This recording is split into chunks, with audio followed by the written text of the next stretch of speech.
Hello, I'm Derek Wheatley and welcome to episode 31 of the Weekly Wheatley podcast. Thank you very much for joining us again and for your support. I'd also like to thank Olivia for her contribution last week. We talked a lot about holistic counselling and psychotherapy, so if you haven't listened to that, go back and have a go. And she was very good, and like literally the way this has turned out, I literally put the episode out about maybe an hour ago. So we're way ahead of ourselves as usual. And we're doing the Facebook Live thing on the Sundays. I did it last Sunday from my brother's house. And this Sunday might be interesting because I'm looking at a different way to treat depression, and it's basically it's a headset. Okay, that's all I'm going to tell you because I need to read the instructions and whatever. But it's a kind of a new Swedish device, and I'll pop it on next week for the crack, and we'll see if it works. It takes a few weeks obviously, but it's supposed to be very good, so hopefully it is. And obviously thanks to my father for noticing the ad for it and then recommending it to me and then actually paying for it, so thank you, Pierce. So let me introduce my guest for today. She's an artist and creator of Mama's Drawing Room, and her name is Grace Daniels. How are you, Grace? I'm alright. Thank you very much for coming out today. Thanks for having me. You picked a nice day. No storm. Well, a storm yesterday. Yeah. Your electricity went down? I thought I was going to have to cancel today if Creche wasn't open, 'cause right. they're like right down the road from us, so if their electricity was gone, Of course, yeah. Last minute cancelling, but no, all good. How long did it go for? It was supposed to be gone. It went at 5 and they said it would be back at 8:30, but it actually came back at 6:10. So Okay. Grand. How long did you get hit for? Last week, Yeah. 9 hours. Yeah, we got like 15 or something. It's a drag. 9 like. hours with 2 small children. Yeah, is that's like different. Multiplied by 3. Yeah, yeah. that's so. different. We were. It was just me reading a book. Yeah, see, that's not. This is it. If I was on my own, I'd be fine, and I'd be eating cold food, and I'd be grand, or like biscuits. But I had to like not open the fridge that much, and I couldn't open the freezer and all that. So entertain them then, and because Creche was closed. Which I had to go drive down to find that out as well. Oh god. Hopefully no more storms for a while. Anyway, could you just tell us a short history of your upbringing, please? So I grew up in originally Castle Gregory in Kerry, and then we moved to Tralee when I was 4. But like I would count myself as being from Castle Gregory. Okay. It was just me and Mom since I was 5. Right. My parents split up. Then my dad is still around. Like they're friends. He's not a dad as people would know them. You know what I mean? I always say he's more like the fun uncle that shows up from time to time and like gives you a fiver, that sort of thing. Yeah. But he's a much better grandfather than he is a dad. So he's okay with me saying these things. So only child, and myself and Mom are very close, like because it was just us in the house. I do have a great extended family, so I never, a lot of people think an only child is lonely, but I have cousins and aunts and uncles, and my granddad was great and everything. And they were close. Yeah, they were kind of around Castle Gregory. We've some in London as well, but like we were always very close. And because I was the first, I was born, my mom was 25 and she was the eldest, so the youngest was 13. So they say I grew up with them, the next grandchild wasn't until I was 9. So I'm like the grand sibling, is what they call me, because I kind of fall between the two. So they'd always talk to me as an adult, but then I have my younger cousins, and now they're in their 20s, so we're kind of the same age. It's a big family, is it? Or my mom has 3 siblings, and then they all have 2 to 4 kids. Right. Yeah. So yeah, because my dad had loads as well, but not really close to them. Yeah. So okay. And when did you move to Ballinasloe? You living in? Yeah. So I left Tralee when I was 18 to go to college in Galway. Okay. And then I did a year and a half there before I dropped out. I was doing art, specialising in textiles, and I dropped out. Pattern of my life. I had already done a PLC course in art and design in Tralee, and I loved it. And then I did the year and a half, we'll say, in Galway. Then I moved to Cork to do an interior design course. Then I moved back to Galway for a few months before I went to Canada. Oh. And when I moved back from Canada, this is like a total tangent already, but when I moved back from Canada, I moved in with my best friend in Galway, Fiona. And then through her, at her brother's wedding, I met Joe. Oh, really? Yeah. Okay. So then when our lease was up in Galway, I said I'd move in with Joe temporarily in Ballinasloe. And that was 11 years ago. So that's how I ended up in Ballinasloe. That's how you ended up in Ballinasloe. A roundabout route. Found it. Yeah. Felt nice. So tell us, when did you first become aware of mental health? in art college in Galway. Okay. Because, and it's funny to think of it now, because in art college in Galway, art students have higher rates of depression and mental health things because they're creative people. Yeah. So they're bigger thinkers and more prone to things like that. And like at the time there would have been, you know, where you hear a student was gone for maybe 2 weeks or something, and then it would still be the whispers of, did you hear your man there is awful depressed, like, and he's on antidepressants. And like now that's nearly a badge of honor that you've dealt with it. Yeah. So it would be, oh yeah, he's gone now, like he just couldn't handle it or whatever. But then they'd come back and kind of kid gloves with them, you know. Yeah. But everybody would be kind of, oh yeah, he's on antidepressants, and it's like, and that, so that was kind of the first time I knew that anybody had issues at all with it. And then for me personally, it was after I came back from Canada. I was working in a place in Galway, and I ended up being bullied by the boss, basically. He wouldn't say that's what it was, but it was me and him working there, which is not what I thought when I signed up for it. And it was a stressful job, like for him, it was a stressful business to have during 2008, 2009, like recession. Yeah. And he took everything out on me. And it was just me and him there all the time. And it was like low footfall retail. So there might be only 10 customers in a day. So there was lots of time for him to give out to me. So I didn't know any of this at the time. I internalized it all. Even I went to a physio, my shoulders were like up here. And she said, like, why would your shoulders be up like that? And I realized that when he'd call my name, my whole body would tense because I knew he was going to give out to me. And like he'd ring me and eat me over the phone for mistakes that he'd made. Wow. And it was just, I internalized everything. And after a few months then anyway, like I was a real mess then after a few months. I ended up getting a load of kidney infections and all this, but it was basically the stress. Yeah. So then what happened was I couldn't get out of bed anymore, like to try and get up to go for work. I'd have to leave, we'll say at 9 to go to work. 5 to 9 I was still lying in bed just thinking, is there any way I can get out of it today? And then one day I just thought I can't, I just can't do it. And I said to Joe, my husband and boyfriend at the time, I was like, I can't do it. And he was like, are you okay? Like, what's wrong? Are you sick or whatever? And I thought maybe I am sick. So I made an appointment for the doctor, and the doctor said, you're fine. You just need to get over it, basically. Yeah. I was saying, I'm very nauseous, I'm very anxious, I'm jittery, my hands were shaking. So I left that doctor's appointment thinking, so I am actually just losing my mind, and I went home and I got back into bed at like 11 a.m. or something, and thought, okay, I'll go to work tomorrow because I am fine, there's nothing wrong with me. And the next day the same thing happened again, and this time I physically couldn't get myself out of the bed, and I was shaking and crying, and Joe was just looking at me thinking like, what is going on? And I just kept saying, I can't do it, and I kept crying. And he eventually rang the doctor who I'd seen the day before to say, there's definitely something wrong with her, she can't get out of bed and she can't stop crying. I now know, obviously, like that was a panic attack. And the doctor rang back that afternoon and said, it's not a whole lot I can do for her if she's like this. The best thing I could do for her would be put her on antidepressants for 6 months, but that's about it. Okay. Which wasn't helpful. So then I rang my mom, eventually told my mom the state I was in, and she said, look, come down home and see your own doctor. And I went down to him, and he took the phone off the hook when he saw the state of me, and he sat for 45 minutes with me, and I just said, like, I hate my job, I can't go in. And like, I thought they were unrelated. I hate my job, I can't go in, could not get out of bed this morning because I couldn't stop crying, and I feel really nauseous. And first of all, he said, like, that was when he said, do you think you might have a kidney infection? I'd never had one. And he tested me and said I had a raging kidney infection. And I didn't know some of the symptoms of a kidney infection can be shaking and nausea. Right. Similar to the panic attack. So they'd kind of masked each other. So I took 2 weeks off work then to kind of get myself together down in Kerry. This was pre-kids and stuff. But like, that was when I started myself with panic attacks. Yeah. And I thought I was worthless. He had me thinking I was worthless. And it literally became every aspect of my life, even though it was a 25-hour-a-week retail job.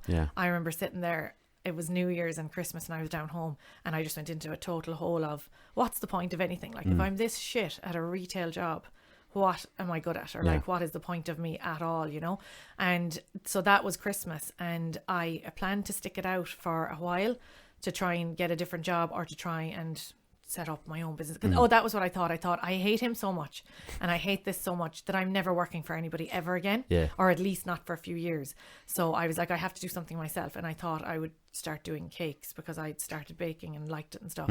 And that was the plan, to kind of stick it out while I got that going. And then one day, again, he just ate me for a mistake he'd made or something. And it was a business ownership, we'll say, between two people. Okay. And I used to get the blame from both of them.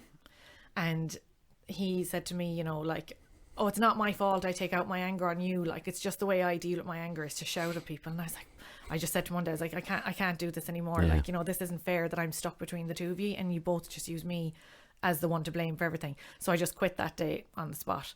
And good. Yeah. It literally came to the point, and this was 10 years ago, when still you couldn't tell people I'm looking after my mental health, you know. And I quit, and I was like, it's one way or the other. I either have a breakdown now and stay in this job, or I leave. But at the time, you still couldn't say to someone, I left because I was going insane. I was like, oh, and I did tell people he was a bully, but also I wasn't getting much money considering the hours I was doing and everything.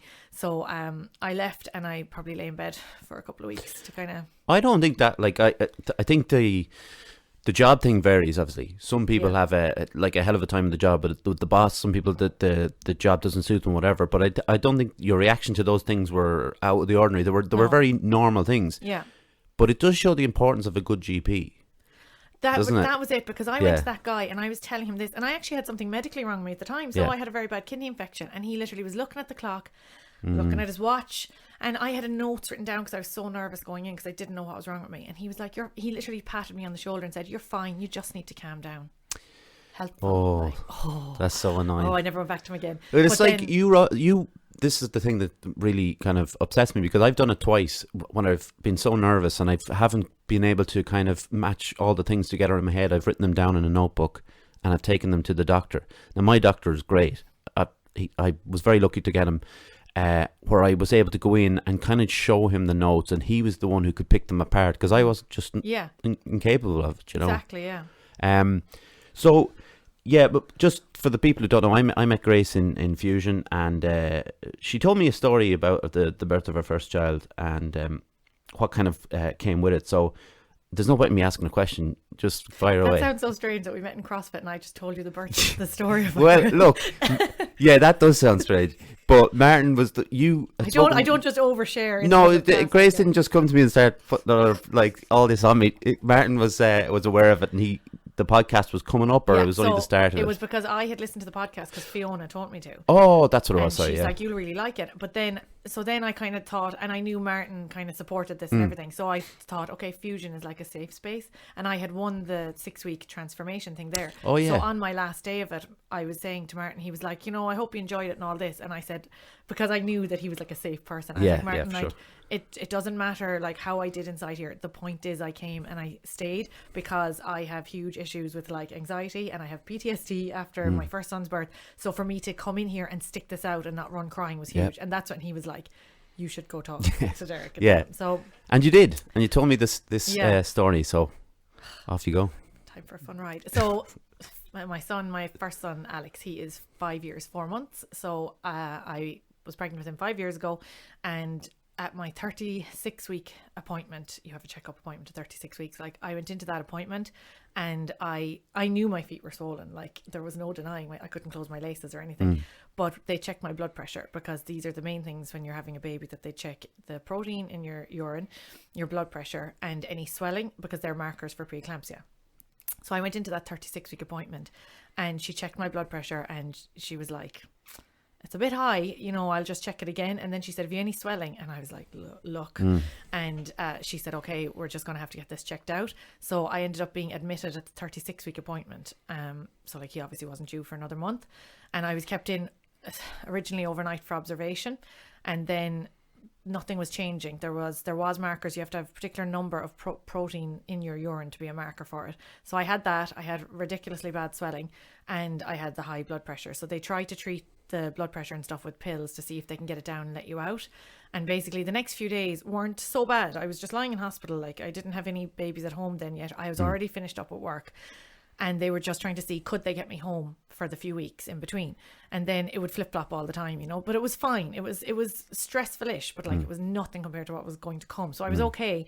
I was being very well looked after. I want to say, first of all, I was very well looked after in there from a physical point of view and that sort of thing. It was the mental side of it that was difficult. So then I realized I wasn't going to get home from the hospital, so I kind of made my peace with it. They said the worst case scenario was they'd keep me in for 3 weeks actually, that wasn't the worst case. That was kind of the best case. They'd keep me in for 3 weeks and then induce me at 39 weeks, because the only way to cure preeclampsia is to remove the baby. So I was like, okay, fine, 3 weeks in hospital, it's going to be tough. But then basically in the next couple of days, it ramped up and they couldn't get a handle on my blood pressure and things like this. So at 36 plus 6, he was born by emergency cesarean section because they just couldn't control it anymore. And it was a bank holiday Monday. So it was kind of like I needed that C-section. And interestingly afterwards, the day before he was born was a really bad day. I had all this pain in my back and like up my chest. And I was just in terrible form and like really stressed. And a midwife said to me afterwards, she was like, I knew no matter what happened, it was ending that day one way or another. So even though I wasn't, as they many times told me that I never laboured, like my body was basically shutting down, you know, because with preeclampsia what happens is your organs start to fail. But I actually didn't have any of that. There's a few different things you can get. It can make babies very sick. He was fine. It can shut down your organs. It can give you, so eclamptic seizures is preeclampsia. You're trying to avoid eclamptic seizures, and a stroke is what can happen then as well, because it's blood pressure and all that. So I was very lucky, like as all that went, I was doing fine. Like all the tests, my organs were doing fine. I was doing fine. I wasn't having visual disturbances, it's another thing, and I wasn't having like this really bad pain, and he was totally fine, which was all good stuff. So then emergency section was scheduled, and it was fine, as these things go. Like I didn't know what was happening. I found it stressful enough, obviously, but it was fine. I know I keep saying it was fine, but it was all fine. I did fine through all that. Like all that was thrown at me, but it was grand. And then when he was born, he was immediately taken to special care, but that was because of me, because I was very like sick and they wanted to get a handle on what was going on with me, and because he was 36 plus 6, so he was technically not term yet, so they wanted to check him out. So they brought him to special care, and then they brought me back to the labour ward, which is special care so they brought him to special care baby unit, which is SCBU. And then they brought me back to special care in the ward. And they told me it was just to keep an eye on me. But they told my husband and my mother that they needed to give me medication to stop eclamptic seizures, just in case. And they needed to keep a really close eye on my blood pressure. But they don't tell you that, like, you know, to keep you calm. And that's what they told him. They were like, we're watching her now for seizures just to make sure she doesn't have them. So then Alex was brought back up after about 2 hours, I'd say. And I'd gotten to kiss him in special care. I hadn't gotten to hold him. And then he was brought back up and they brought him over and I kissed him again, because they were still kind of watching me. And I thought he was back then for good. So my husband was holding him, and my husband noticed that his breathing wasn't right. And he was literally whisked away to special care again before I had even held him or anything again. So now, like, so I was sick enough that they didn't even want my mom in there. My mom had driven from Kerry at 6 a.m.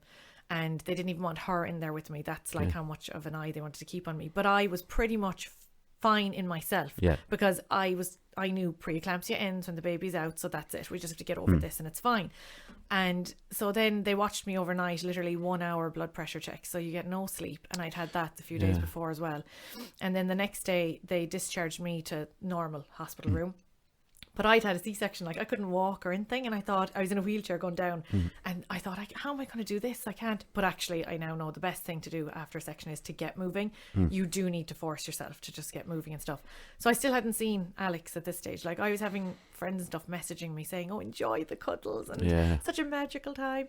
And there was me in a separate floor of the hospital. I hadn't seen him. Joe was coming up to me saying like, oh, here's a picture of him. They had taken pictures in special care to show me he was fine, but what they'd actually done was taken off his CPAP machine and taken the oxygen tent off him, because breathing problems can be a problem with C-section babies, because their lungs don't clear, and because he was early, because their lungs usually clear coming down the birth canal, the mucus, but that doesn't happen with C-section babies.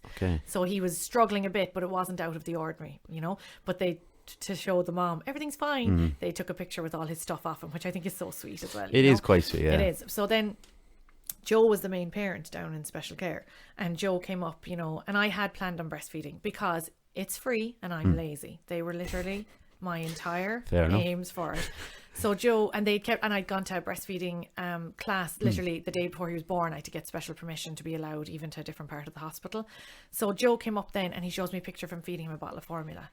And I was like, all right, okay, so is that done? Like, I can't even do that. But the night he was born, I'm going back and forth again already. It's good. The night he was born, a midwife came in to me at 9 p.m. and she goes, right, do you want to breastfeed? And I said, well, I did, yeah. She goes, okay, we're going to try and express some milk now. And I was like, to be honest, there's no point. Like, loads of women, you know, get really big chested when they're pregnant and they leak and all this. I'd none of that. And she said, that doesn't matter. I'm going to show you what you have to do. And she showed me how to do it, and she gave me a little syringe and a cup, and I got 0.5 of a mil, and I was like, this is pointless, you know. And she came in, and I like, oh, this is ridiculous. She said, that's absolutely brilliant. She was like, that's colostrum, you don't need a lot of it. Baby's tummy is the size of a marble when it's born. They need a tiny amount. And she literally was like, this is fantastic, Grace. And she ran to special care and left me in the room, and I was like, this was good, you know, because I felt I'd failed. I hadn't laboured. I'd had a C-section. Like, I hadn't even seen him or held him, never mind fed him. But she just gave me this little bit of a perk of amazing, and she went down with it. So then the next day I got to go down and see him when he was 30 hours old. And I say that's when I met him, you know. So they set me up in a school chair, essentially. Right. And they handed him to me. And he was very swollen because I was swollen and he was swollen. And then I'd had fluids before the birth. So he was very swollen and puffy and had like tiny little eyes and fat little cheeks, you know. Yeah. And I thought, how do I know this is my baby? Yeah. I don't know that he's mine. I didn't see him come out of me. I didn't get to hold him. They've taken him down here. Joe's been minding him. The staff were minding him. I knew nothing. Like, it was just really detached, you know, not what you think. You think someone's going to hand you your baby after it comes out of you. That's kind of the proof that it's yours, you know, and that you're going to get to spend this lovely time with them. I was just being handed this baby, and I remember thinking, like, this doesn't look like he doesn't look like me. This might be my baby. And like, it sounds crazy now, you know, but I remember thinking, I didn't believe he was mine until they actually let me breastfeed him. Right. And it was even in those moments that I was putting him onto the pillow to feed him, I thought they could still say, sorry, actually, that's not your baby, we'll take him away. Yeah. And it was only literally when I latched him on, I thought, okay, this is definitely my baby, because they wouldn't let a stranger breastfeed a baby. Like, that's how skewed my reality was, because I hadn't seen him or held him or anything. And so we started working on me getting to feed him then. So he had formula until then, because between, obviously, I wasn't in a position to come down and feed him. They couldn't let me down. So they started teaching me and him how to breastfeed, because even though it's natural, it is a learned skill for both parties. It doesn't just come naturally and like pain free straight away. So every 3 hours I'd go down then to feed him. And I found, or if I couldn't go down, if I wasn't allowed because of my blood pressure or whatever, I'd pump up in the room. And I found that like fantastic for me in the first few days, because it was the only routine I had. Every other mom in the ward had a baby. I had no baby. I was on my own, and they'd be coming in looking, you know, visitors and stuff, like for other people, because I wasn't really allowed visitors either. Or if my mom or a visitor did come in, I was showing them photos of my baby. Like, it's a very sad kind of image for, you know. It's terrible being in the ward when there's other babies there. So I was there a week before he was born, with women coming in, having their babies, leaving, and I was sitting there thinking I could be there for 3 weeks. Yeah. And then I thought, at least I'll have a baby after this. And then I was back in the ward, no baby, still no idea what was going on. So I found the pumping really good, because I was doing something. It was a task for me to do. Or I could come up and be like, right, set an alarm for 3 hours and I'll get to go down and see him again. And that was the only time I was allowed to hold him, even though he was actually fine. Like, he was 7 pounds 7 ounces 3 weeks early, which is big. Yeah.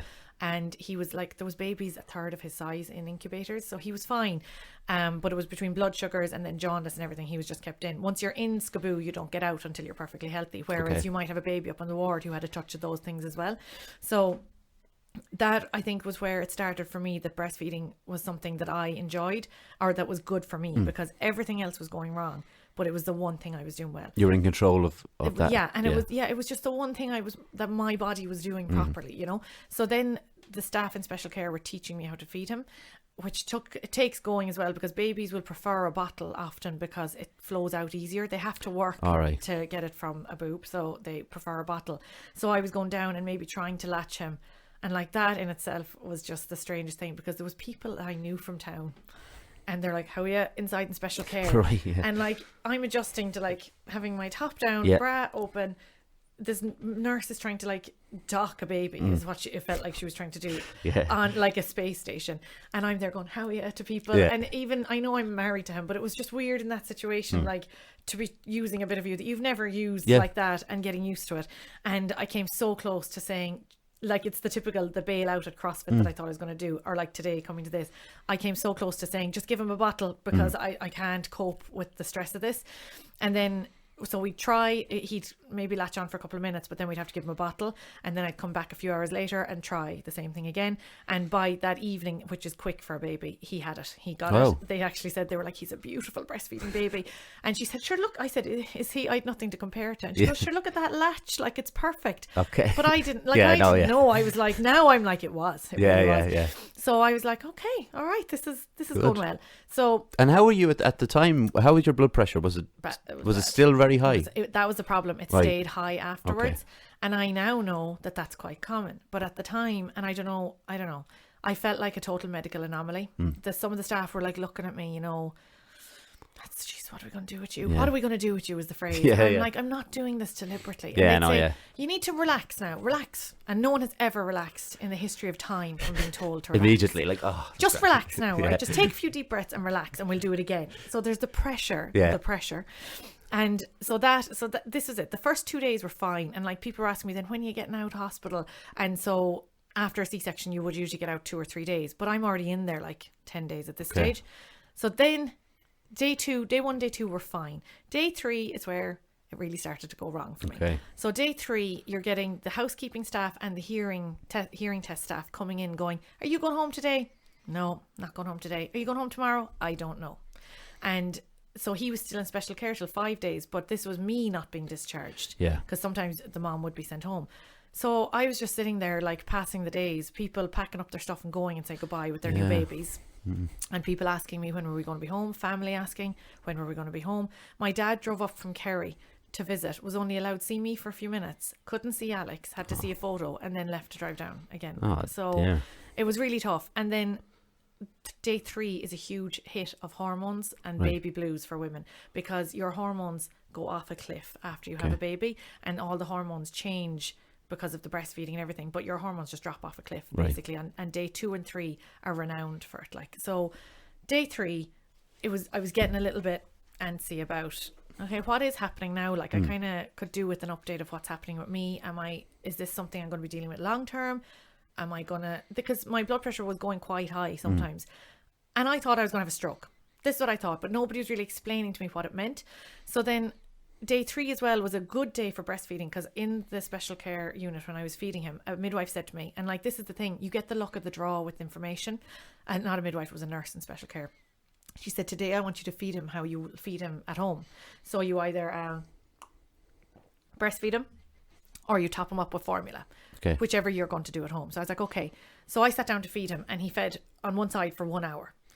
And I sat him up and he was still fussing. And she goes, so what would you do now at home? Would you top him up with formula or would you breastfeed him again? And it's free and I'm lazy. So I said, breastfeed. She goes, put him back on the other side. So he was doing 2-hour feeds that day.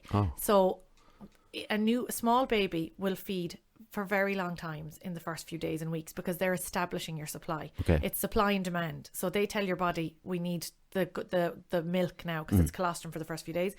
So that's normal. That is absolutely normal. If you were at home with your baby, you'd literally be lying there watching Netflix while they fed on and off for hours. It's totally normal. So because of my blood pressure, a midwife wanted to check my blood pressure, but I was still down in special care. So she rang to look for me to see when would I be back, or should she come down. And the nurse said, how long is he feeding for today? And I said, it's literally all day today is 2 hours at a time, which was great for me because I got to cuddle him. Otherwise I used to have to put him back in straight away. And the midwife said, grand, so I'll come down. Like, the midwife didn't bat an eye. She came down, did my blood pressure, and this other nurse literally sauntered over to me and Joe, and this is like 11 o'clock at night, and I'm delighted with my day of breastfeeding. And she goes, did you say he's feeding for 2 hours at a time? And I said, yeah. She goes, yeah, if a baby feeds for longer than 20 minutes, he's making a fool of you. Wow. And I looked at her, and Joe looked, and I said, but the other one told me to feed him as long as he wanted. And she looked at me like I was such a fool, you know, like, and Joe goes, is this what you're getting all the time? And I said, this is it. Like, there's such a mix of information. So by chance, and because I had researched, I knew that it was normal.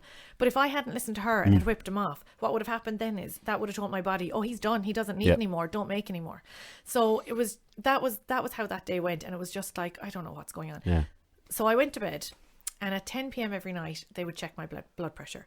And if it was up at 10 p.m., it meant I had to have it checked every hour from 10 p.m. onwards, the hours you're supposed to be sleeping. And I'm not a good sleeper, like, at the best of times. So 10 p.m. that night, they checked my blood pressure and it was up. So they were like, right, we'll come back at 1 and check it. So I go to sleep, but like jittery sleep, because I know the night that's coming ahead of me, because I've already done it the night before. And at 1, she came back and checked my blood pressure, and she said, I'm going to have to go talk to the doctor about this. And they do, like, it was very much relax, like take a deep breath. And you tense up straight away. And you're like, oh, please, God, let the blood pressure be good. Let it be good.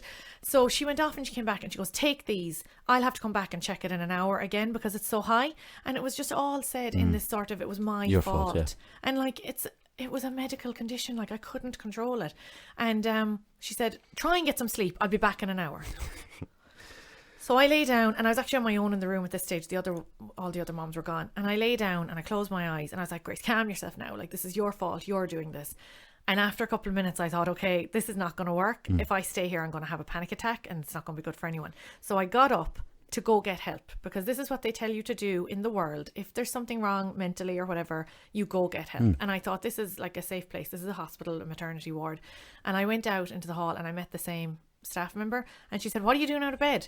And I said, look, is there somewhere I can go or someone I can talk to? I said, because if I stay in there and wait for you for an hour, I'm going to have a panic attack. And she said, no, there isn't somewhere you can go. Or I said, is there even a TV I can watch, to distract me? She goes, there isn't anywhere you can go at this hour, or there's no TV you can watch. She said, do you have any idea how serious this is? And I was like, I'm well aware of how serious this is. I've just had a baby. Like, that's enough of a shock to the system. You need to be alive to mind a baby, and I'm being told there's something wrong with you and we can't really control it. So I'm like, I'm keenly aware of how serious this is, which is why I want to go diffuse myself right now, because otherwise I'm going to like at least have a panic attack. And in my head, I thought the worst case scenario is having a stroke because high blood pressure. She said, there's nowhere you can go. She was like, go back into your room and I'll be into you in an hour. And she left me standing there. She sounds nice. She left me standing there in the hall. Like, there are good apples, but of course she left me standing there in the hall, and I just burst out crying in the hall. I felt so trapped, and this was the beginning of me feeling like a wild animal in a cage, being like looked at and trapped. And another absolutely fab student midwife came down the hall, and she said, Grace, what's the matter? And I told her, I said, I'm going to have a panic attack if I stay in there. I just need to go somewhere or talk to someone. And she said, sure, go into the breastfeeding room, it's right next door. It was next door to my room. I didn't know, because I'd been always down in special care. She goes, come on in here. We sat down, we talked, and she gave me some magazines and stuff, and she let me have this massive cry. And she said, look, I will be back in an hour to check. And I and this is the thing, they kind of got it into their heads that I didn't want them checking it. I wanted them to check it. I had no problem with them checking it. But I was just terrified of what was coming after that. So I got a lot of, we have to check it. I was like, I know that. I'm not arguing that. It was like they think you're trying to refuse care. But I wasn't. I just physically, my body was starting to go into, I don't want you to do this, you know? So I sat there anyway, and I read magazines, and I rang my mom. I cried at 3 a.m. And then she came back in and she checked it, and she was like, and it was just a whole different approach. She said, it is still up.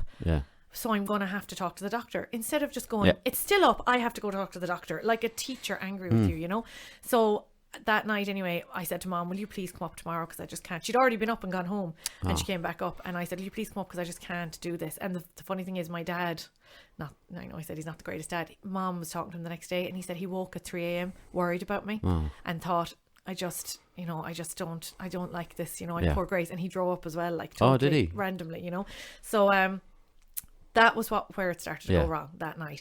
And that I had to go back down a few hours later to feed him at 6 a.m. or whatever. And when I came back up, I was so upset and everything.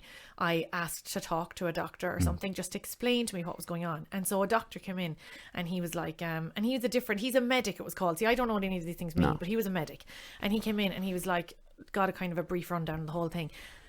And he said, it's just, we have to get control on your blood pressure. And I was like, I know this, but like, when is that going to be able to happen? Like, I don't know. No one has told me a time frame. And I said, does it mean I'm going to have a stroke? Like, and he goes, oh, no, it's not that bad. It's just, it might take us up to a few months to get it under control. And I thought all someone had to do was tell me that. I've been here thinking that I have a new baby who needs me, and that I'm going to have a stroke any minute, And that's what I mean. Like, physically, they were on the ball minding me and looking after me. But mentally, nobody explained anything to me. And even I kept crying, because I thought, you can cry, like, you've had a baby around here, who cares, of all places. And the amount of times I was met with really awkwardness from the staff, and I thought, it's surely, like, this is the place that everybody cries, and they'd be really awkward around me, and I was like, I don't even care anymore. So then that was the time. So then we're on to day 4. I should really have, like, in normal life, know kind of when I'm going home and this kind of thing. And they basically had no answers for me. So then we asked to see a doctor, and my mom, because Joe had work, my mom waited for 2 days from 8 a.m. to 6 p.m. in my room, waited for the doctor to come that we had been assigned to, and he never came. And every few hours I was just on the same pattern: blood pressure, housekeeping, and hearing someone's asking, am I going home today? Booking my meal for the next day. Am I booking meals for the next day? Am I gone? I was nearly there 2 weeks now at this stage. People were asking, when can we come visit? When are you home? Are you home yet? And I didn't know what was happening. And then every night, if I wasn't gone home by 10 p.m, the 1 hour test would start again if I failed the 10 p.m. test. Yeah. So I said I felt like a caged animal. And what happened to me then was the blood pressure monitor would rattle coming down the hall. And I said I really felt like a dog knowing that its owner was coming to beat it. I'd hear it coming down the hall and be like, okay, calm down, Grace, calm down now, because you have to pass this. And sure, you're never going to like that. And it was just, then there was inconsistencies with when they'd test it and stuff. Skaboo would ring and say he's due a feed, and I'd hear him crying, and then a midwife would show up and say, just need to check your blood pressure now. And even one medic did say one day, she observed, because the midwife said, should I give her medication to bring her blood pressure down? And the medic said, so you need to go to special care now because your baby is crying for a feed. And I said, yep. And that literally makes you have a physical reaction. It causes letdown. It makes milk start flowing. Right. So your body is like, bring me the baby. Yeah. And she said, so you need to get to special care now. And I said, yeah. And she goes, and we're holding you up. And I said, yeah. She said, so you're really angry at us, aren't you? And I said, pretty much, yeah. And she said, you can't medicate her for this. This is stress-induced blood pressure. So this went on. He was born the Monday. The following Sunday, I was still there, with no idea when I was going or anything. And on the Sunday, they kept telling me, just stay calm, for days, just stay calm, don't be crying and stuff. And on the Sunday, I was like, feck all of you. And I had this massive cry. Even my mom stood there looking at me. And I was like, don't touch me, don't come near me. I just need to do this. And after that, they checked my blood pressure again. And it was like lower. Because it was the pent up stress of it all. It was hell. So finally on the Monday, Mom stood around literally outside my room waiting again for the full day. And she finally got the doctor. And we begged for me to go home. And we said, he said, we can't let her home without getting her blood pressure down. And my mom, bless my mom, she was like, but you don't mean she's going to be in here in 6 months. Like, she can't be. So, and he goes, no, that's true too. She was like, so what is she? She can't keep staying in here. This is destroying her. And I was in the corner crying. I couldn't even talk anymore at this stage. And so he agreed that I could go home. And again, this is it. They think you're refusing care. And I was like, I will come back every day. Just let me go home. So, because Alex had gotten out of special care the day before as well. Okay. So, and there was he said as well then that I'd need blood pressure medication that wouldn't suit breastfeeding, and I'd have to stop at 2 weeks. And this is me after fighting special care and everything for days, and I had learned how to breastfeed. It was going great, and he's like, you'll have to quit in a week because of medication. And my mom thought I was mad to breastfeed in the first place because she had a bad experience feeding me. But talk about a turn, she didn't agree with me, but she knew that I wanted to do it. And she said to him, she said no, she's not doing that, so you need to find a medication that's suitable. And lo and behold, when he looked, he had 2 medications that were suitable. But he wasn't going to bother going find it. It's great, amazing that your mom, because you weren't in the place to do that. I couldn't speak, and that was it. I was so happy because she was like, you're mad. She said, she always says, she'll kill me for saying this. She said, when men see another guy kicked in the balls. Yeah. And she says, the way they feel it. She goes, that's what I feel. If I hear breastfeeding, if I see a woman doing it, my body just shrivels because I remember the pain. And that's her angle. She was like, you're mad. And now she's the biggest supporter. That's crazy. But tell me then, because we spoke about this as well. You spoke about PTSD. Yeah. And from those experiences, which sounds completely reasonable thing to have after that kind of, but did you tell me, or am I imagining this, you heard that noise coming down the hall, that you would react to something if you heard something similar to it? No, it's not the noise, it's the words or anything like that. If I go into my doctor, I was in the doctor's 2 days ago with Alex and there was a blood pressure monitor there, and I'm awake, recoiling away from it. I can't, the words pressure and blood, I skim over them in things because they're so bad.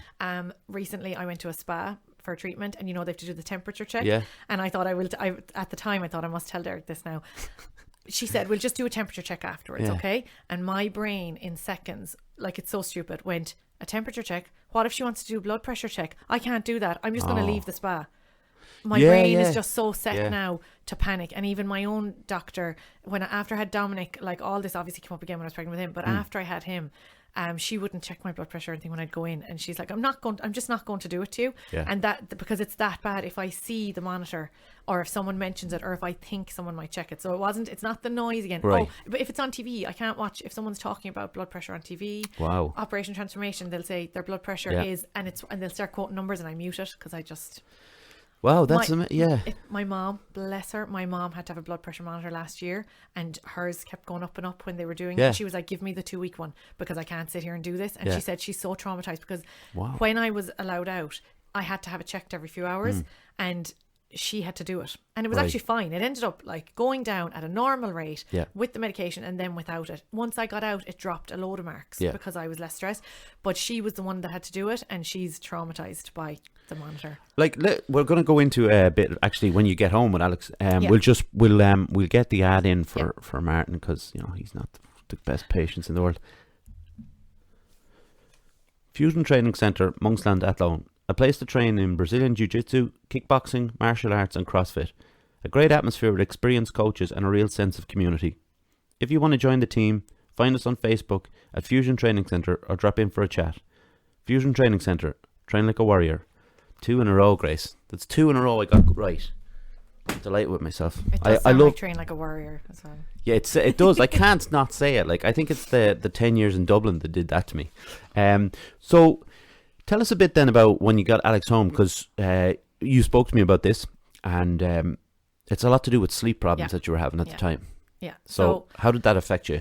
So when we got home was fantastic, and like a lot of women like struggle, with the first while of a baby, but I loved it. And in talking to others now, I think a big difference for me was a lot of women struggle with the 4th trimester is the first 3 months, because our babies are born too early. They need longer. They're not actually fully finished. That's why they sleep and need to stay on you all the time. So the 4th trimester should be like when you're just with your baby a lot and feeding a lot and all this and relaxing, and you're recovering from the birth. And because I was sent home on bed rest, I was very good at that.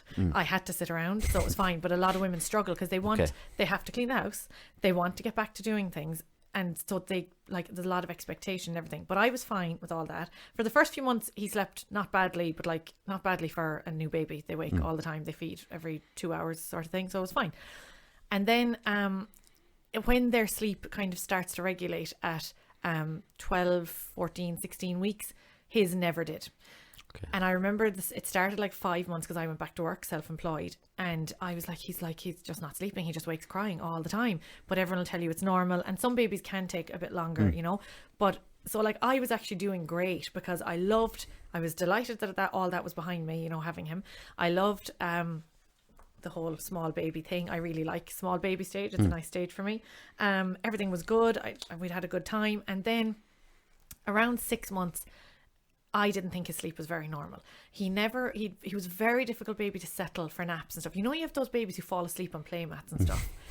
He's the opposite. Okay. We used to have to swaddle him, so wrap him in a blanket, and you'd nearly sometimes have to restrain him. You'd have to like hold him in the blanket in your arms and shush him, and really have a lot of things going on, distracting wise, to get him to sleep. But people would say to you, once they start solids at 6 months, they'll sleep. Once they start crawling, they'll sleep. Once they start moving, walking, they'll sleep. Literally every one of them, he never slept. And people don't care, and they stop listening to you, because they think you're just a tired first time mom, you weren't prepared for how tired you'd be, or you're exaggerating, or all 3 of those. So he never slept well, but like it wasn't too bad for the first while. And I was still thinking, this is normal, it's okay. Some babies will do this up to maybe a year, and up until a year you're not supposed to really kind of control their night feeds. So I was like, look, it's fine, it's grand. But a key thing to remember in this as well now is I made wedding cakes for a living.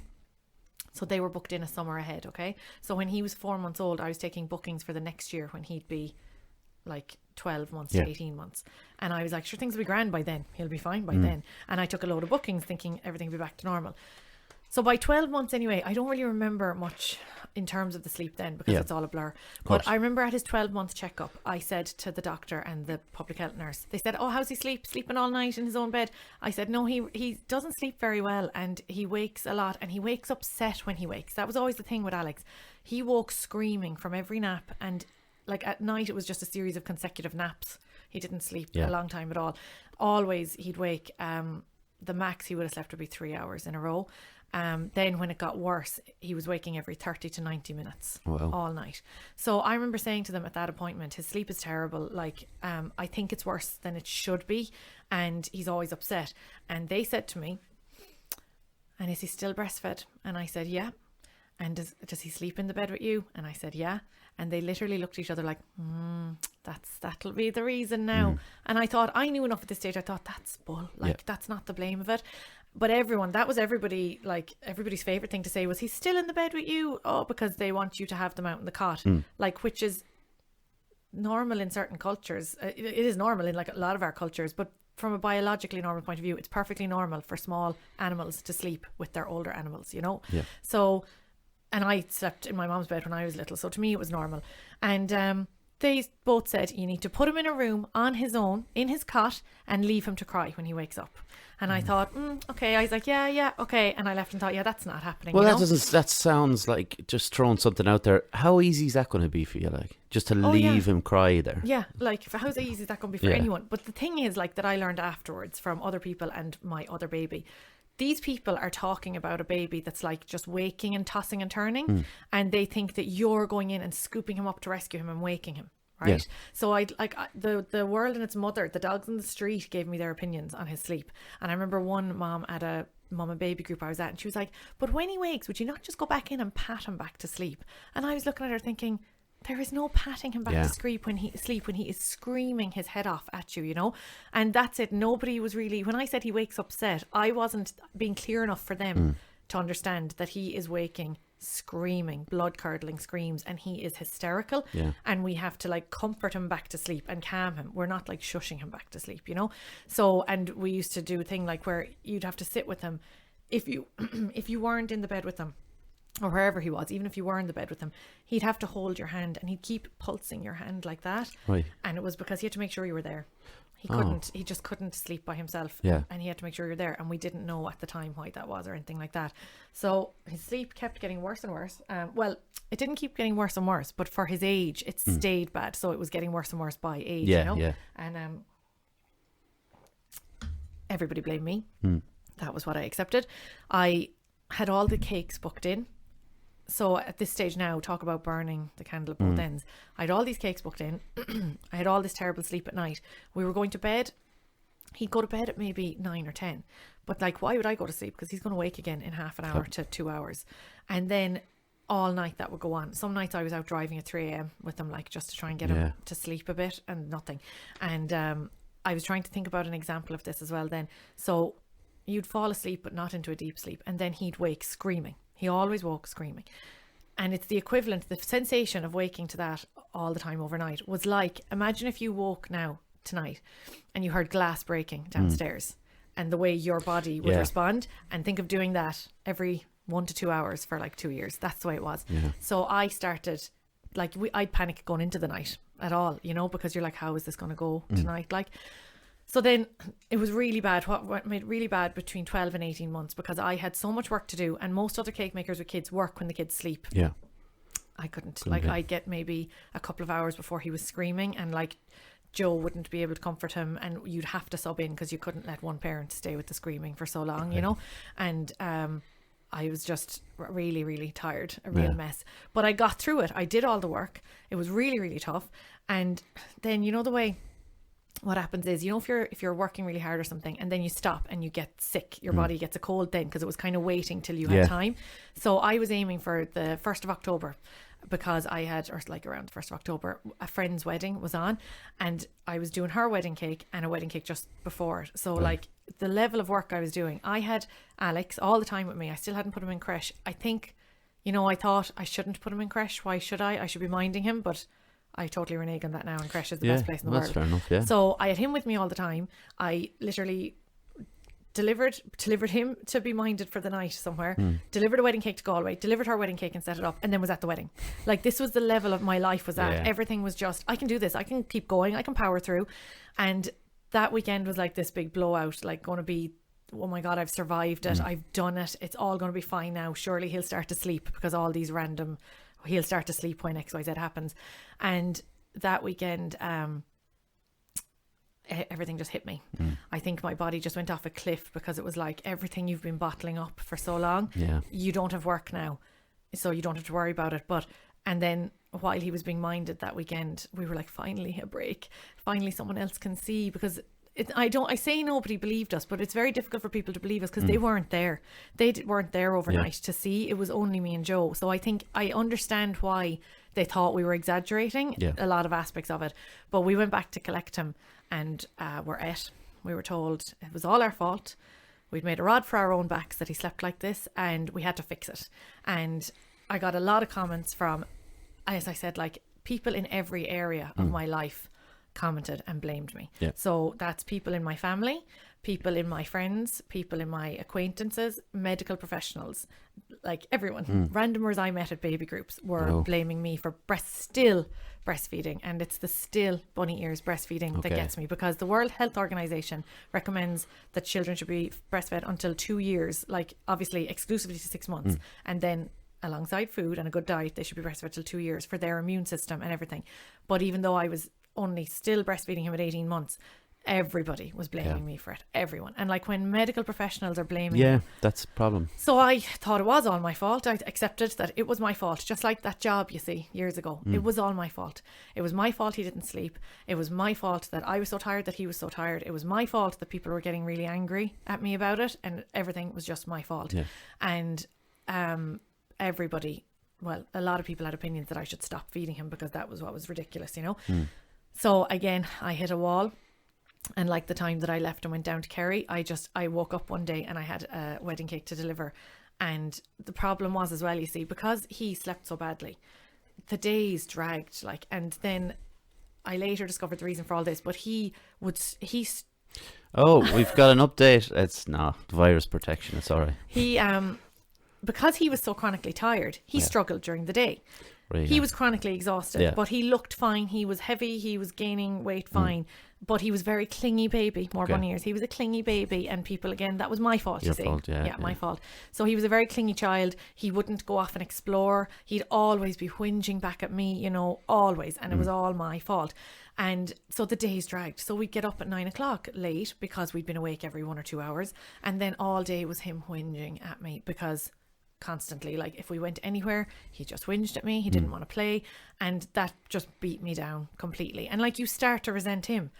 So then there was one day Joe was leaving for work, and I just thought, I just can't do another day of this. I can't do another day where he hates me and I hate my life, and it's all my own fault and my own making. So I ended up packing up. I had 2 wedding cakes.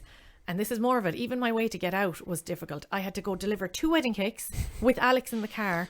And then I drove to Kerry to Mom and to the doctor, because I was like, I can't do this. And the only place I can go is down there because that's safe, you know, and that doctor is great. And I went to the same doctor again who'd helped me the last time. And I was like, I just can't. He doesn't sleep. I can't cope.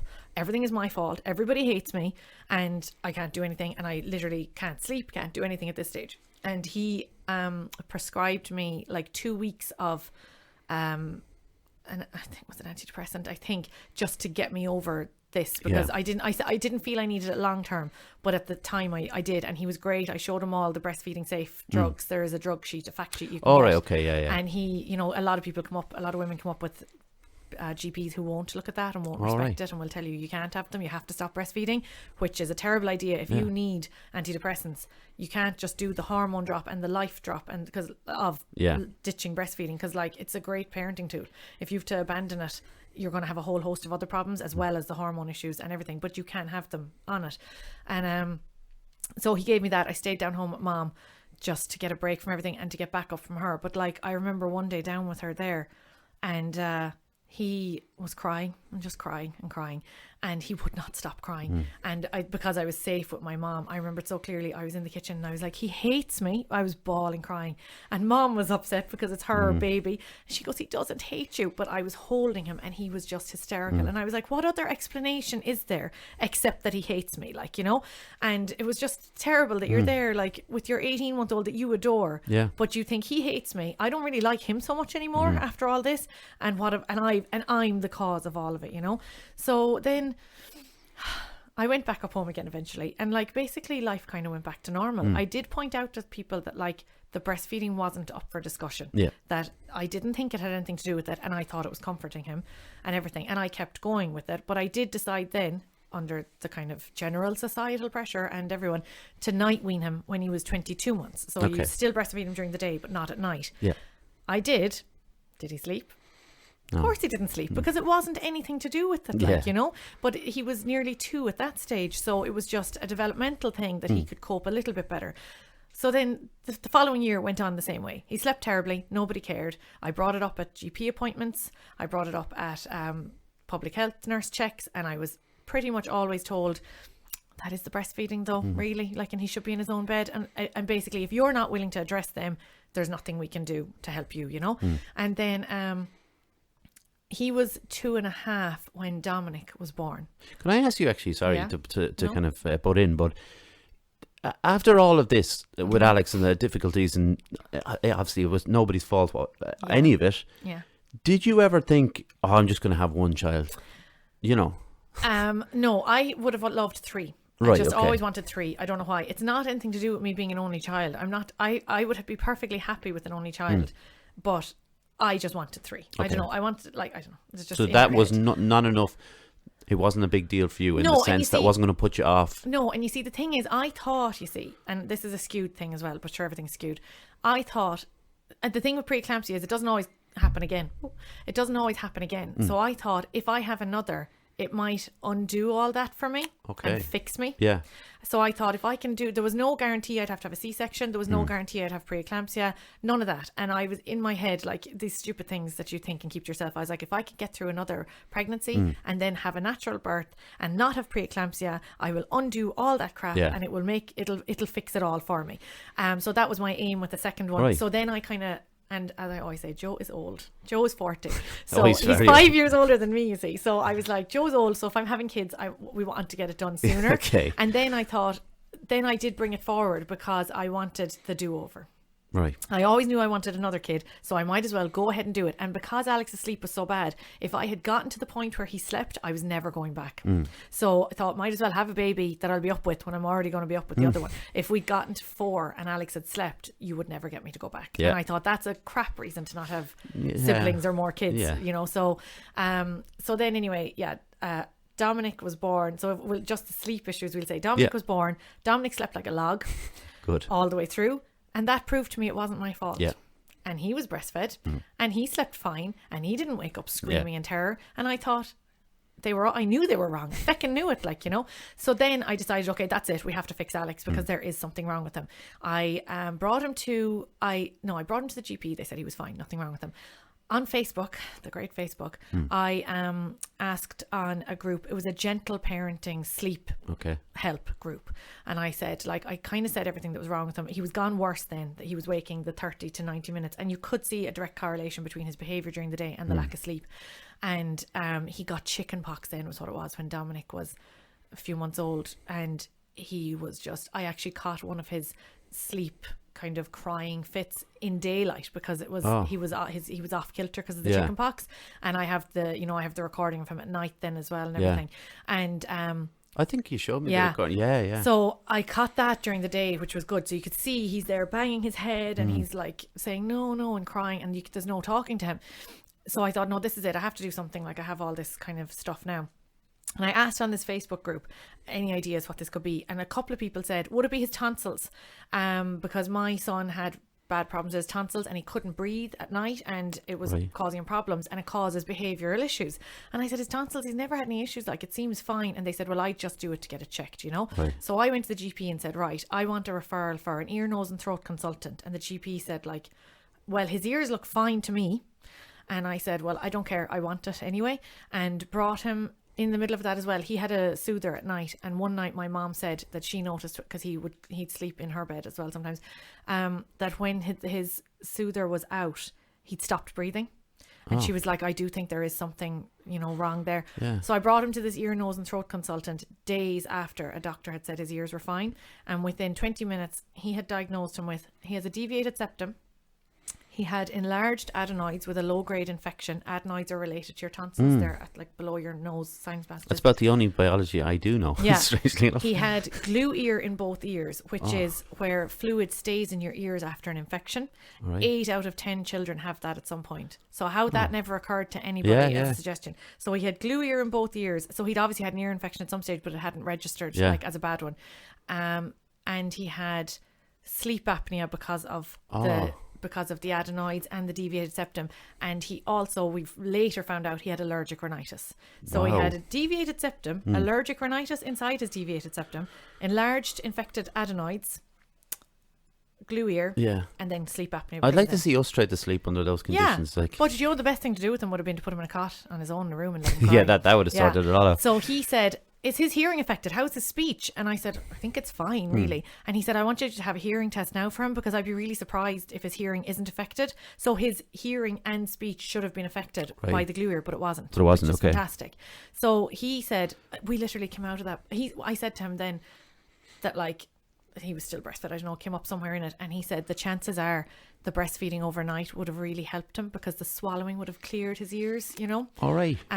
So I was like, vindicated. Yeah. And then he said, so he's had sleep apnea, and so he's waking up probably in discomfort from his ears, or like smothering. Right. We literally came out of that appointment and high-fived each other in the car. Sure, yeah. Because everyone who had said, don't be sitting beside him holding his hand at night like an idiot. He needed us there, because he wasn't sleeping. He was falling into a sleep because he was so chronically exhausted. It wasn't the same as going to sleep. So all the times that we rocked him to sleep and shushed him and held him and fed him and everything, he was struggling so bad to sleep, because when kids with glue ear and anything like that, when they lie down, it gets worse. Okay. So and I now know it's a really common thing that if you see a kid who's saying, a 10-month-old won't sleep, waking every 2 hours, crying, and calms when you pick them up, it's because their ears feel better when they're up, but also they just have you, and you can make up for the lack of comfort they're getting when they lie down. Yeah, wow, there was a lot going on there, wasn't there? And how is he now? Like, he's 5, is he? Yeah, five so now? he's 5 now. So that was when he was 2.5. No, when he was like 3, that was all diagnosed. So then we had to start treatment, and he was started on antibiotics and a nasal spray, and that actually worked immediately, which was great, but also so sad. That's all we could have needed. That's all it took, yeah. Yeah, but then it started to wear off again. So then he had the adenoids out, and he didn't have his tonsils out because they were okay. And the adenoids out, we thought was going to be the big one that saved it and stopped it. But then literally the day he went into surgery for that, he decided he wasn't going to have nappies anymore, and then after it his sleep got worse again, and we couldn't figure out why. He'd wake up screaming for hours again, and we literally were in the house at night, all 4 of us awake screaming at 2 a.m. So I eventually went to the GP, and I was like, we can't do this. And she said, I was like, you've no idea, this is so bad. And I had the videos of him crying and stuff. The public health nurse actually said to me at one point, why didn't you tell us sooner? When I showed her the video, I was like, are you joking me? I told you, but you didn't understand how bad it was. And at the same time, I shared it on my Instagram for the drawings, because I was like, this is our lives. This is how bad his crying is at night. And even friends of mine had said, I didn't know it was that bad. So then his sleep was still bad, and we didn't know what was going on. So I went to the GP, and she actually referred us at that point to a family care worker thing. It's not a social worker, but she said this is at this stage a family problem. Yeah. So he chatted to us. He said it sounds like night terrors, but like it did, but it didn't in some ways as well, And then he referred us to a play therapist, and the play therapist was kind of interesting as well. And she just told us a bit about his behaviour. She said he's very much like defers to me on anything. So if he was here when he was little and you said, build me a tower there, he'll go, mommy, and he'd ask me to do it. Right, yeah. And she said, she kind of gave me a bit of answers on it, but the best I got was I went to a private play therapist in Mullingar, and she listened to me talking for one session about it all, and then she met Alex for one. Right. And she played away with him, and he was fine. And then as he was leaving, he got into the car, and I was talking to her, and he roared at me, mommy, come on, or whatever. And she was like, I've observed everything, I'll chat to you later. And she rang me, and this is only last year. And she rang me and she said, I don't think you're going to like what I have to say. Right. She said, I can't help him because his problem is around you. And she was like, that sounds terrible. Yeah. And I cried and cried after it, but I know exactly what she was saying now, right? So what had happened, Alex, was in all the sleep stuff, because he was a small baby, a small child, he looked to me and his dad to fix everything for him. And so he'd cry at night, we'd pick him up. We couldn't fix it. But he didn't understand that, so he'd roar again. Yeah. And he had no comfort from us. So the time I thought he hated me, he was crying at me because he couldn't understand why I couldn't fix it for him. Yeah. So then that was what he'd do at night. Anything at night that would wake him, mommy and daddy. But then he carried that over into the day, and he learned that the screaming that he would do, if you screamed and roared at mommy and daddy during the day, they were so traumatized by it at night, they'd do things for you. Yeah. So if he wanted to play with something there and he didn't really want to do it because it was frustrating him, instead of doing the normal 2 to 3 year old thing of trying to work through it, he'd go mommy and scream at me, and because I was so traumatized by the screaming, I'd help him. And like my dad would say, he said, you're spoiling him because you're picking him up. I was like, I'm not, that doesn't spoil a child. I was like, but he needs something from me, so I'm picking him up. But then, so that was only last year I went to that play therapist, late last year, so he was 4.5. And she said, I can't help you because this has to come from you. Right. Like, which is so not what I wanted to hear. But she said, you need to set boundaries with him now. She said, when you collected him, he played away fine with me. She said he was a very intelligent, very articulate boy, but highly manipulative. Right. And he kept saying to her, like, I don't have one of those toys at home. And she was like, oh, that's a pity. But he just knows he could get away with things with us because of everything that had happened. So she said, you're just going to have to set boundaries with him. She said, all of those traits he's developed, they don't serve either of you anymore. They did at the time. They are what got you through that horror. But you both have to unlearn them now. So there was a lot of that. And like when he'd shout, she'd just say to me, she gave me some great help. When he'd just do, it's this piercing screech. It's the most awful noise.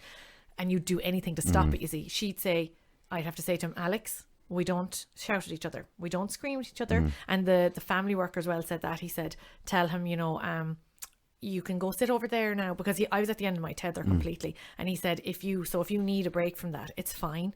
You don't have to put up with your kid doing anything to you. Yeah. So I'd say to him, you can't scream like that if you're in this room with me. You can either go outside and scream, because I know you're upset and I know you're mad and I know you're angry, to try and give him the words, but you can't do that noise if you're in here with me.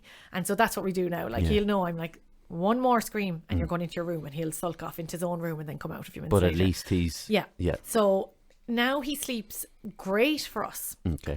But other people would think it's terrible for a 5-year-old, Right, yeah, I know what you mean. So we had to teach him all that. We had to teach him that, and he's had awful nightmares and stuff. He had one nightmare there 2 years ago that was terrible. And he said it to Joe. He was like, Daddy, I had a dream that you left me in the woods and there was a circle of mountain lines around me. Oh, wow. But you just left me there. Why did you do that, Daddy? Oh, no. And Joe was like heartbroken. And he goes, why didn't you save me, Daddy? And the play therapist said, that's him trying to process the nighttime stuff. He felt that he was on his own and that you weren't helping him. But we were doing everything we could, but obviously we couldn't do any medical interventions in the time. So under the fantastic consultant in Galway, he did have some treatments. And then, but he still has the allergic rhinitis, and he still had the learned behaviour about sleep and the fear of it and everything. So the last few years have been like still working through that and stuff. So he does sleep well now. I'd say a baby, maybe 3 or 4 nights of the week he sleeps solidly in his own room. Oh, good. Which is like, amazing. For us is amazing. But then there's other nights he'll wake crying. Some nights it's because of his allergic rhinitis. It flares up even though he is on nasal spray and stuff. So he'll wake again banging himself in the face and crying, and he won't or can't talk to you when he's like that. So there's tricks and ways around it. But now, after that play therapist last year, it sounds so wrong. He'll be screaming, crying at midnight, and I'll go, Alex, I've done it. I've given you all the options now. Like, I've asked you X, Y, Z or whatever. I can't do any more for you. When you want more help or can talk to me, come get me. Yeah. And he, after a few minutes, he'll come out of it. Whereas before we were going, what is it, baby? And he was just giving him more attention, So it's very difficult to break, because you're just doing what you think you should do, which is what you did the right thing. It's just not right anymore. So about 4 nights now he'll still wake either with a nightmare or needing a cuddle or wanting to come into our bed or whatever. But for him, he's amazingly different, and his behaviour is so different. Great. I mean, he's going to have some stories when he's older. For you, you're going to tell him some stories about. I said I'm going to set alarms around his room when he's a teenager for like different times a night, and I'm going to wake him to tell him that my sock fell off at 2 a.m. Yeah, you just walk in screaming into his room. Yeah. Exactly. I want to talk to you a bit about, actually, because you've obviously mentioned it a few times there about breastfeeding. Like, why is it such a passion to you? For you, I should say. Because it was, when everything else went wrong after his birth, it was the only thing that went right for me. Yeah. And for a long time I felt that it was the only thing of parenting that I could do right. Yeah. So that made me want to support other mothers who felt they weren't really supported with it, because like, everyone has opinions on every aspect of parenting, but for me personally, that was the one that I had gone through and that resonated with me. And it is a thing that like needs to be normalized and supported more, because we have very low breastfeeding rates, and it's very much not normalized in Why are people so weird about it, do you think? There's lots of reasons people are weird about it. It's not normal. It's not seen as normal in the last few generations of Irish culture and lots of other Western cultures. So, in the 50s and 60s, formula came in and it was seen as fantastic, because it is great. Like, it is fantastic. Like, obviously it saves babies and everything, but it was just seen as science, and science was better than nature. So for the last few generations, we kind of went that way, that like, clearly scientific things are much better than silly nature things, and then it just became the norm because women had to go back to work and everything in the 80s. You couldn't establish breastfeeding, and you couldn't do it if you were working, so babies were primarily bottle fed, so it became what we saw the most was bottles. My washing machine for baby clothes has a symbol of a bottle. That's how normalized bottle feeding is. Why isn't it a vest? It annoys me every day. Why isn't it a baby vest? But that's how normal it is. Like, there's bottle feeding emojis for years and stuff, or bottle emojis, and there's only a breastfeeding one since last year. Oh, is there? Yeah. So that's how I started the drawings, was when Alex was 18 months and I was being told, it's all your fault and it's breastfeeding's fault. And I thought, no, fuck this, like, so I thought I'll do a drawing of a mom who is proud of breastfeeding, because I didn't feel it, is proud of it, and she's just feeding her baby, and he's an older baby, and it's nobody's business, and he's being fed, so what's the issue? What's the issue? Yeah. And that's the thing. It's like, neither breastfeeding or bottle feeding is more important than the other. They should just be equally normal. And it's normal. You'd walk into a cafe and see a baby being fed with a bottle. That's normal. Whereas a mom who's not feeding by bottle and feeding, but like breastfeeding, will be told, like, wrongly to leave, because it's legally protected to feed anywhere you want in Ireland, but you will have people telling her to cover up, throwing dirty looks or making comments or whatever. You would never do that to a mom feeding with a bottle. You would never say you can't feed your baby in here, or it's disgusting to bottle feed your baby here. So I just wanted to support it, because I just started that drawing that night because it was what I was thinking of. It was a night that we were trying to night wean Alex, because it was all my fault, and I was trying to distract myself, and I thought, I will draw this, and it's just for me. But I shared it on a breastfeeding group, because I thought, where else could you share it? And they loved it, because it was just another way of expressing that it should be normalized, So, you brought it here as well, so I'm going to take a photo of that and we'll put it up on our page. So then you ended up in Ordeal. How did that happen? So that was actually because last year I started volunteering with Friends of Breastfeeding. Okay. They're a charity that obviously normalised breastfeeding, and they support breastfeeding mothers and all this. And one of the things that you can do is you can host a mum-to-mum breastfeeding peer support group. So I started that in Ballinasloe last year, because we've a hospital with a huge maternity unit, but there's not that much support around for breastfeeding mothers and stuff like that. And I had been going to Quidju breastfeeding support group there since mine were tiny, and there had been a group in the health centre run by a lactation consultant, but that group was gone. And those groups are the lifesaver of, well, like all mum and baby groups are lifesavers of mums and babies, but the breastfeeding group was a lifesaver if you're trying to learn breastfeeding, because I remember going to it not having a clue what I was doing, and then you see these moms and they're doing it so casually, and you're like, oh, that's how she holds the baby, or that's the kind of top she wears, you know. So I started the Friends of Breastfeeding group, and then because I was a volunteer with Friends of Breastfeeding, every year, Sabina Higgins, she's a huge breastfeeding advocate, and during National Breastfeeding Week, she hosts this latching on event in Orsa, and Friends of Breastfeeding get allocated a certain amount of invites. Okay. And I thought, I'm going to apply, because you have to have a breastfed baby with you. That's the thing, you have to. And Dominic was nearly 2, so I thought, this is my last shot. And now, well, I nearly would have a shot again this year, except it's probably not going to be on because of the whole COVID stuff, course, you know. So I applied anyway and got there with Friends of Breastfeeding, so that was lovely. How was it? Great. It was cool. It was really cool. So we went up, and it's just so strange, like the two of us all dressed up and into our snook drawn, and like there'd be others there that I kind of know from the online groups and stuff, and we all met up, and it was just wild to see all these kids running around Ors and Uachtaráin, like with all the busts of the presidents and the huge paintings, and we got food, and they're there, like the staff with the little Ors and Uachtaráin napkin saying, would he like a goujon? Oh, really? Like, it was just so funny. And then Sabina Higgins spoke, and there was lots of other people speaking, and then all of our groups got photos with Sabina and everything. Did you get to meet the big dog that they have? No. That's such a cool dog. Yeah, they're fab dogs. Yeah, they're amazing. There's 2 of them, is there? There was 2. Did one die? I don't know. I think they're usually with Michael D, but he wasn't there. Sometimes he is at the end, but no, sometimes people see him out in the garden. They'd be walking in the field out the back, and they see, which is deadly, considering I suppose you wouldn't get that in most countries. So obviously you just mentioned there about your drawing. So then you obviously set up Mama's drawing room. When did that kind of? So when he was 18 months, I did the drawing. Yeah. And that was, October. Right. They're all Octobers. All It was Octobers. in October I did the drawing because that was the time that everything had just gone really wrong. Don't worry, everybody hits the mix then, including me. Everything had just gone really wrong, and I was trying to night wean him because it was all my fault, and Joe was down the end of the house trying to get him to sleep. And I was like, I have to do something to distract myself from the crying. Yeah. Like, so I was like, right, I'm going to draw. I had just kind of learned this new style of drawing, Zentangle. And I thought, I'm going to draw a mom breastfeeding her older baby as an FU to all the ones who thought it was wrong. And then that was like 11 o'clock at night. And I posted it on this group, this amazing breastfeeding group I'm on, just because I knew that they might like it. And I went to sleep and I woke again at 1, and there was like all these comments and stuff from people, and they said they loved it and could they buy it. And I was like, look, I'm not about to go down the path of getting these things printed. And they told me that you could sell them on Etsy. So I had been planning on going down home then anyway. And I remember on the drive down home, I was like, what'll I call this? Like, if I'm going to set up an Etsy shop, I have to call it something. And within the few hours down, I got Mama's Drawing Room, and I thought it was good. It's good. So I put up the shop so that a few people could buy it, and that was the start of it. So that was like 4 years ago.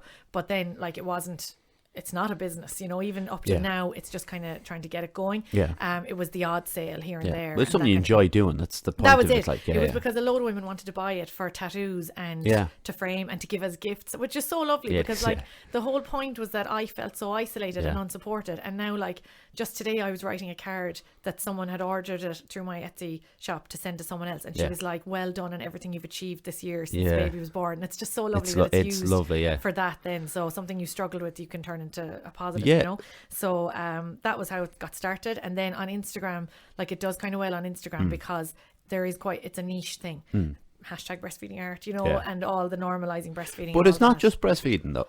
No, it's not. It's not. Yeah. You've got and again, you brought it here so I can take a photo of it. There's an amazing picture you did of a girl, a woman, me, you, kind of portrait, But when you showed it to me, I could relate to it immediately.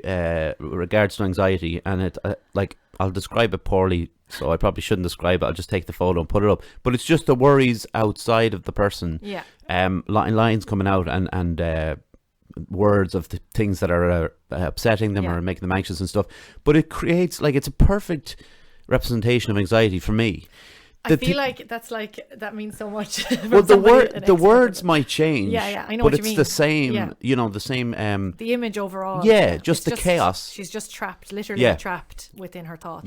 And it's it struck me when you first showed it to me, and I know the style though that you use for the breastfeeding ones. It's a particular. Is there a name for that style? So as you said, it's not all breastfeeding, but that's the one that is kind of the main one that it gets into. But I say it's motherhood art, but actually I do ones of parents. It's mostly parents and babies, but I have done actually one of 2 sisters as well. Okay. So it's basically any drawing that there's a connection to draw is what I'm drawing. What was the question? No, it's just the actual style of it. Zentangle. Is that what it is? Yeah. Originally, I did this thing in Galway, and it was a Zentangle drawing class. Okay. So Zentangle is like a mindfulness drawing. All right. It's, you do sections and then you fill them in with patterns and you plot them and you plan them, and it's just distracting, and there's no right or wrong. There's no kind of end or beginning.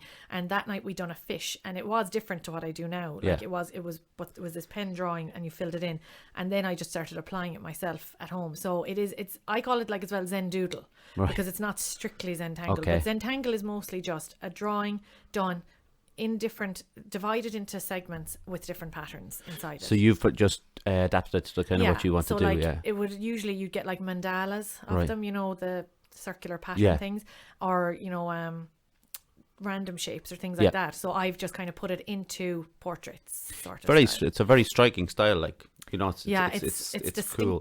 Very distinctive. Yeah. I saw it on a couple of prints that you did. Obviously a few different ones that you've done. Yeah, it's great though. And we will be obviously promoting Mama's Drawing Room too. I wanted to so creativity then would obviously, it's something that comes naturally to people. If they're creative, they're creative. I find it helps with my mental health. Would you say the same? Yeah. It's funny because I say I'm a proper tortured artist. When I was bullied at work, I started my cake business, which is very artistic cakes. And then when everything went wrong at 18 months, I started the drawing. I find something and I just started then. But I would find the creative things do help, but then it depends on what it is, because that was what worked for me with the pen drawings, because I'd always want to paint and stuff, but painting takes so much setup, and especially when I small kids around, you can't go, during nap time I'll start doing a big oil painting, because you'd have stuff everywhere and it would get destroyed. And when I did that pen class, I thought, this is brilliant, because you can just have a sketch pad and a pen. It's minimal. That's it. I can just put it away, whereas other things would just provide stress for me. So I've tried everything. Like I've done, my mom always mocks me because I did textiles in college, but I should never be anywhere near fabric or anything. I've tried, crochet and knitting. They're all just stressful to me. But if you find the right thing, there's a brilliant artist called Josie Lewis Art, and she went through very, very difficult stuff with stillbirth and losing babies, but she said after it she couldn't focus on doing detailed art, so she literally went back to putting colours on a page, and now that's what her art mostly is. Really? People love it, and it's the whole mindfulness thing of it. And she says you have to hit flow. Peak flow is flow is when you hit something that you enjoy doing, but you don't enjoy it so much that it stresses you. And apparently peak flow is 4% of your overall abilities, because it has to be something easy. So I've tried so many different things and they're not calming, because I get annoyed with them. Whereas, and that's the thing with the drawings, because when people want commissioned ones and stuff, then sometimes it veers towards stressful, and I have to be like, no, bring it back. Like, you're just drawing. If they actually don't like it, it doesn't matter. Because that was kind of ruining it for me again. So I do find it helpful, but it has to be the right thing. I agree. That's what your picture with the anxiety, yourself and the anxieties that surrounds you. I find that so good, because I spoke about it on the Sunday Facebook Live thing that I did, where I've been looking at a lot of art which is kind of considered as outsider art, but it's just because the people have been diagnosed with mental health problems, or they're institutionalized or whatever they are. But if you see a picture, I saw a picture in particular, a lady sitting on the ground, and coming out of her head is kind of almost like you'd see out of a torch, the shape from a torch shining out, and it's just pictures of people all over the place, and you can tell it's a schizophrenia is the idea. And there's a few different artists I've been looking up, and a few different photographers that I've been looking up, and it's so striking that I can relate to something on kind of a surface level and also a deeper level, and that's why the picture that you did was so striking, because it just, oh geez, that's exactly what I'm thinking. I just wouldn't be able to draw it. And it's funny, because that one, obviously it's not like my normal style, and it was just a bad patch. I can't even remember now, but I know I was really stressed and everything, and I was just so angry that I was at home with the boys with no help or support, having to deal with this. It just really annoyed me, and I thought, I don't know. And that's the thing about it, when you're a creative person, it doesn't even feel right to say something. I'm an artist, but I can say it better than if I said it in words. So that day I thought, I'm going to draw a panic attack, and I'm going to show what it's like. And you cannot get away, because they'll always say, go out and breathe, go for a walk. If you're at home with two small kids who want snacks and are demanding and throwing toys at you, you can't just walk out and do something. So that I just ended up drawing that day. It literally came to me like that now, even though it's a different style kind of. It came to me, I can use my pen and my paper, but it's different. And I just was honest with what I put in to the box. It's very but like you said, if you don't look, you can still see what's going on, even if you don't read what it is. The idea of being trapped as well, it's you're expressing. So suppose this next question is going to be a dumb one. Do you have any spare time to do anything? I do now, because thanks to the wonderful people at our fabulous creche, very good, that's where I have free time, because my husband is fire crew as well, but it's retained fire crew, so they're not on shifts. The beeper can go off at any time. So I couldn't really say go to CrossFit now of an evening, because if he gets a fire call, he'll miss it while I'm gone. All these things that you didn't think of before you had kids, our lives were fine for years before he was fire crew, and then you're like, oh yeah, we can't leave those guys.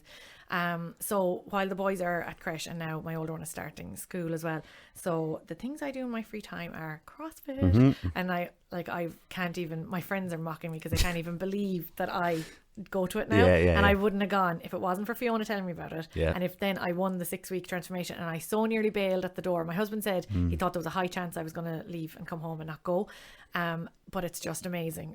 It's so good to get out, and I find that great. Some days I've gone over there, and if I'd stayed home I'd have had a panic attack, and I'll be in there, and even for the first few minutes I can feel that I'm fuzzy, But if you just have to count skips or if you have to do something, it takes you out of it. And then once so it fixes it in that moment. And then once you've it done, it's an achievement. So even if you think, God, I'm crap at everything, but I deadlifted 60 kilos, today. So I love that now. And it's literally, especially after lockdown, I kind of realized what I want to do and what's important to me and stuff. Yeah. And I basically am at home doing work or with the boys or I'm at CrossFit and that's it. I do bake as well because I do like baking. And should have brought some stuff. I'm only messing. Do you know, I was going to, but I thought you were on some I am on an eating thing. I was going to say some funny dieting. Funny, it's Martin's, so it's kind of funny. Well, whenever you can eat things, let me know. Bring them over, And I say I read, but like at the moment I don't really read because that went with Alex because a page would wake him if you were beside him, and God knows you weren't going to wake him if he was asleep. And I couldn't focus my mind because I'd think, why should I start reading a book? Because in 15 minutes he could wake up. So I have a pile of books to get through, but I haven't. But I used to love reading. Eventually again. It must be very. I mean, I love reading, but you can see the house is empty. There's nothing distractions, and I'm not bragging. You've got the love of 2 kids, so it's all good. But this is it. Everyone, I always find like people like the panic attack thing.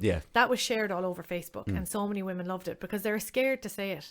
And I hate that. You can be grateful for something, or you can love your life or something, but you can still have emotions about it and have negative thoughts. And like that was the thing about that. I remember I put that up, and somebody said to my mom, like, is Grace all right? Like, Jesus, that was some drawing. And you're like, why did you ask me if I'm all right? Because you can't, moms won't do that. They won't say, oh my God, I just want to curl into a ball and cry because right now I hate being at home with my children. And it's like that. You feel like you can't complain about it because someone else might not have it, or that you should be grateful for it. Like you can want something and get it and still realize that there's bits of it that you struggle with. Exactly. Like, so I agree. Don't worry, I'm endlessly jealous of your reading time. Movies. Where can people see your art and buy your merchandise? We obviously mentioned it before, but so I have a new website called mamasdrawingroom.com. Yes. Thank you to my friend Cleena for working on that. It's a beautiful website. It's very clean, very eased to navigate as well. She's fantastic, but she's my oldest friend, so she knows me so well. Okay, right, so it was great because a web designer that just did the job wouldn't know me well enough. So she was the one who said, we won't just put up art up there, we'll put everything about mental health and breastfeeding and everything. So that's the website, and then everything else is Mama's Drawing Room. So Instagram is Mama's Drawing Room, Facebook, and then the Etsy shop is mamasdrawingroom.etsy.com. We will get that stuff and put it up next. It'll be Thursday week at this stage, but it will be on the Thursday. We'll put your stuff up. Grace, I'd like to say that you have now produced the longest episode yet. No, what you mean? Oh no, it's good. It's an achievement. Of course it is. The more content, the better. And do you know what was great for me? Great for the listeners. They didn't have to listen to me talk for too long. It was beautiful. It was perfect. did think there was sometimes where I said a lot of stuff and you were quiet for a long time. Yeah, but that was nice. That's sometimes I quite like that. They've heard me enough. This is episode 31. They've heard loads of me. No, Grace, thank you very much for joining us. It's been great. Thanks very much for having me. It was a great conversation, and I know it will help people even to hear somebody talk about parenthood and the struggles of it. We all know that there's amazing things that happen for parents as parents, but maybe not hear as much about the struggles that people have, because like you can have your dream job and still be annoyed at the commute or something. Yeah, it's true. So like that's why I started being really honest with art and wanting to do something like this, even though it's so far out of my comfort zone. Because when I used to go to groups and say, he's not sleeping, I am hanging. People just kind of ignored you or glossed over it, and that's what I don't want to do to other people. So. And it's great, and like I said, people will take a lot from this. I'll fly through these bits. Thank you very much to John, as always, for getting the content out there. To his family, Megan, congrats to Megan for what she's achieved on the eating plan at the moment. Thanks to Ger, my mum, my dad, my grandfather. Subscribe to the YouTube channel if you haven't done so already. It's the Wheatley. Facebook's the same. Instagram is pretty much the same. Twitter is probably not the same, but you'll find it if you type it in. It's ridiculous. I read it out every time and I still don't know what it is. Because I don't care. I know I do. So you can find us on Spotify, Apple, Anchor, Google Podcasts, all those other ones that we're on that John set up. Once again, Grace, it's been a pleasure chatting to you, and thank you very much, and we'll see you in CrossFit. Yeah. And thanks to everyone out there for listening. Have a good week. Join us on Sunday for, I don't know, I'll waffle about something and I'll butcher a couple of songs. Right, everybody, take care. All the best. Goodbye.